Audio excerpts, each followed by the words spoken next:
بسم اللہ الرحمن الرحیم۔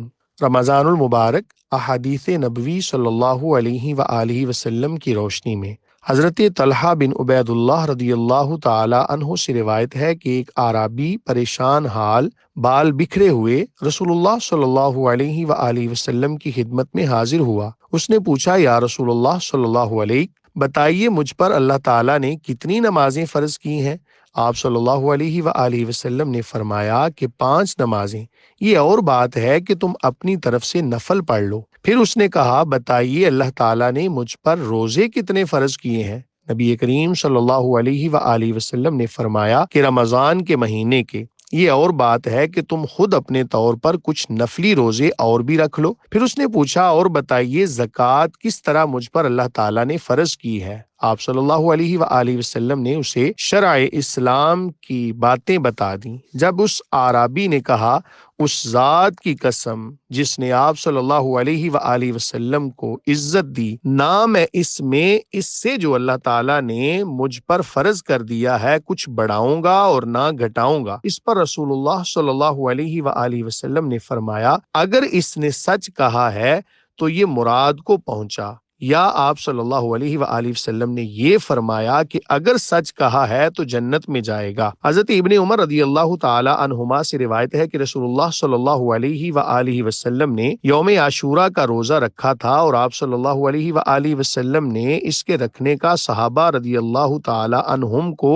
ابتدائے اسلام میں حکم دیا تھا۔ جب ماہ رمضان کے روزے فرض ہو گئے تو عاشوراء کا روزہ بطور فرض چھوڑ دیا گیا۔ حضرت عبداللہ بن عمر رضی اللہ تعالی عنہما عاشوراء کے دن روزہ نہ رکھتے، مگر جب ان کے روزے کا دن ہی یوم عاشوراء آن پڑتا۔ ام المومنین حضرت عائشہ رضی اللہ تعالی عنہا نے فرمایا، قریش زمانہ جاہلیت میں عاشوراء کا روزہ رکھتے تھے، پھر رسول اللہ صلی اللہ علیہ وآلہ وسلم نے بھی اس دن روزہ کا حکم دیا، یہاں تک کہ رمضان کے روزے فرض ہو گئے۔ پھر رسول اللہ صلی اللہ علیہ وآلہ وسلم نے فرمایا کہ جس کا جی چاہے یوم عاشوراء کا روزہ رکھے اور جس کا جی چاہے نہ رکھے۔ حضرت ابو ہریرہ رضی اللہ تعالی عنہ سے روایت ہے کہ رسول اللہ صلی اللہ علیہ وآلہ وسلم نے فرمایا، روزہ دوزخ سے بچنے کے لیے ایک ڈھال ہے، اس لیے روزہ دار نہ فحش باتیں کرے اور نہ جہالت کی باتیں، اور اگر کوئی شخص اس سے لڑے یا اسے گالی دے تو اس کا جواب صرف یہ ہونا چاہیے کہ میں روزہ دار ہوں۔ یہ الفاظ 2 مرتبہ کہہ دے۔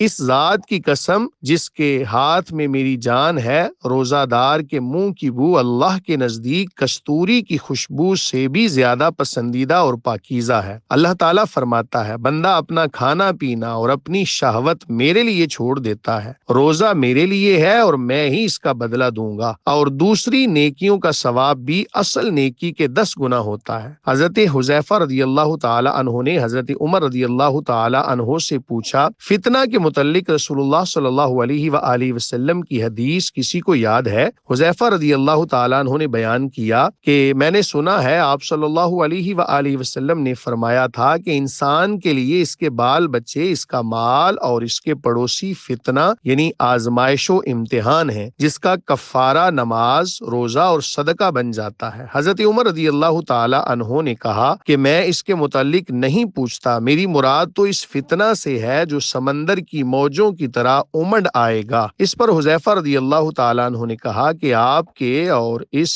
فتنہ کے درمیان ایک بند دروازہ ہے، یعنی آپ کے دور میں وہ فتنہ شروع نہیں ہوگا۔ حضرت عمر رضی اللہ تعالیٰ عنہ نے پوچھا، وہ دروازہ کھل جائے گا یا توڑ دیا جائے گا؟ حضرت حذیفہ رضی اللہ تعالیٰ عنہ نے بتایا کہ توڑ دیا جائے گا۔ عمر رضی اللہ تعالیٰ عنہ نے فرمایا، پھر تو قیامت تک کبھی بند نہ ہو پائے گا۔ میں نے مسروق سے کہا، آپ حذیفہ رضی اللہ تعالیٰ عنہ سے پوچھئے کہ کیا عمر رضی اللہ تعالیٰ عنہ کو معلوم تھا کہ وہ دروازہ کون ہے؟ چنانچہ مسروق نے پوچھا تو آپ رضی اللہ تعالیٰ عنہ نے فرمایا، ہاں بالکل اس طرح انہیں علم تھا جیسے رات کے بعد دن کے آنے کا علم ہوتا ہے۔ سہل بن سعد سعدی رضی اللہ تعالیٰ عنہ سے روایت ہے کہ رسول اللہ صلی اللہ علیہ وآلہ وسلم نے فرمایا، جنت کا ایک دروازہ ہے جسے ریان کہتے ہیں، قیامت کے دن اس دروازہ سے صرف روزہ دار ہی جنت میں داخل ہوں گے، ان کے سوا اور کوئی اس میں سے نہیں داخل ہوگا۔ پکارا جائے گا کہ روزہ دار کہاں کہاں ہے وہ کھڑے ہو جائیں گے، ان کے سوا اس سے اور کوئی نہیں اندر جائے گا، اور جب یہ لوگ اندر چلے جائیں گے تو یہ دروازہ بند کر دیا جائے گا، پھر اس سے کوئی اندر نہ جا سکے گا۔ حضرت ابو ہریرہ رضی اللہ تعالیٰ عنہ سے روایت ہے کہ رسول اللہ صلی اللہ علیہ وآلہ وسلم نے فرمایا، جو اللہ کے راستے میں دو چیزیں خرچ کرے گا اسے فرشتے جنت کے دروازوں سے بلائیں گے کہ اے اللہ کے بندے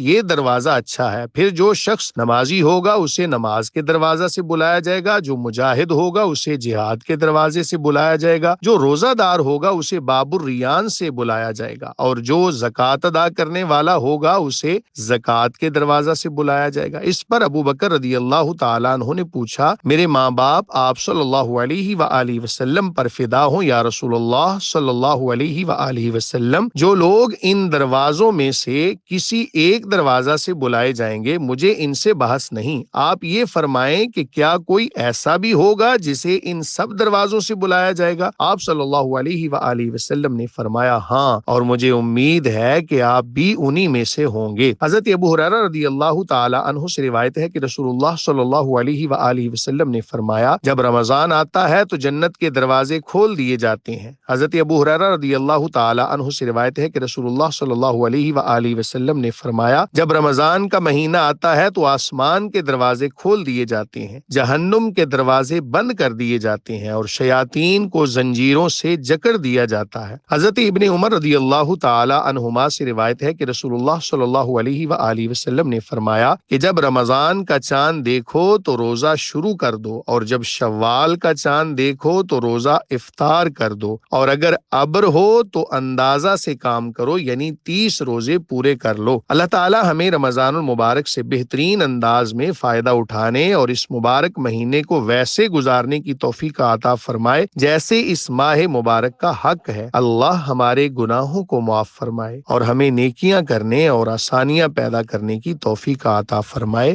آمین۔